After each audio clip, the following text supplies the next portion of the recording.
볼로드미르 젤렌스키 우크라이나 대통령이 히로시마를 전격 방문할 가능성이 큰 것으로 보입니다. 이번 G7 정상회의에서 우크라이나 정세가 주요 의제인 가운데 젤렌스키 대통령이 직접 참석할 경우 러시아 제재와 우크라이나 지원 논의가 급물살을 탈 것으로 보입니다. 현재 특파원 연결합니다. 김세호 특파원. 네, 도쿄입니다. 네, 젤렌스키 대통령 참석이 확정된 겁니까? 네, 올렉시 다닐로우 우크라이나 국가안보 국방위원회 서기가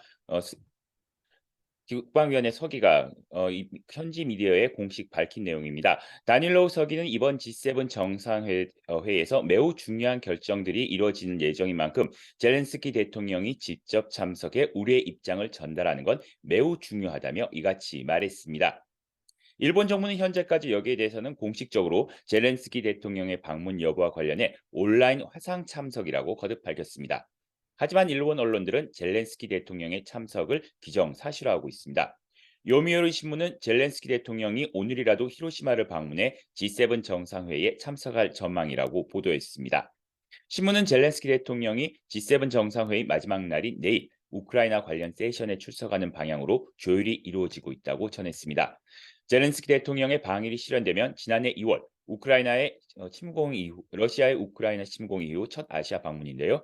젤렌스키 대통령은 어제 사우디아라비아를 방문해 아랍연맹 정상회의에 참석했고 앞서 13일에서 15일에는 이탈리아, 독일, 프랑스, 영국을 차례로 방문하며 대외 활동을 활발히 이어가고 있습니다.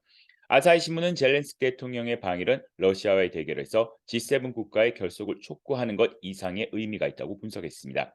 원폭 픽폭진 히로시마에서 러시아의 핵 사용 위협에 반대하는 메시지를 보내는 것은 그만큼 역사적인 파급력이 크다는 것을 의미합니다.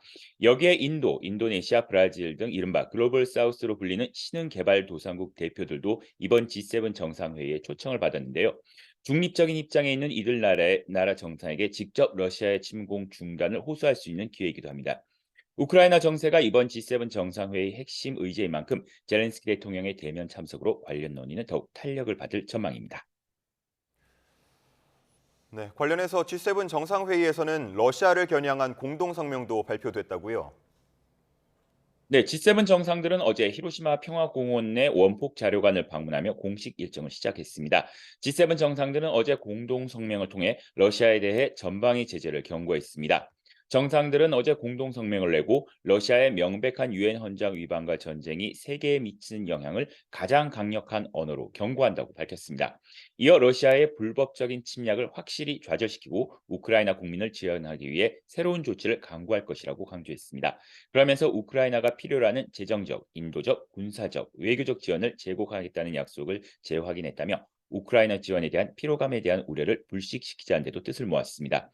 또 중국과 이란 등을 겨냥해 러시아의 침략을 지원하는 것을 중단하라며 러시아의 무기를 공급하는 제3국을 저지하기 위해 협력을 강화하겠다는 뜻도 밝혔습니다. 지금까지 도쿄에서 전해드렸습니다.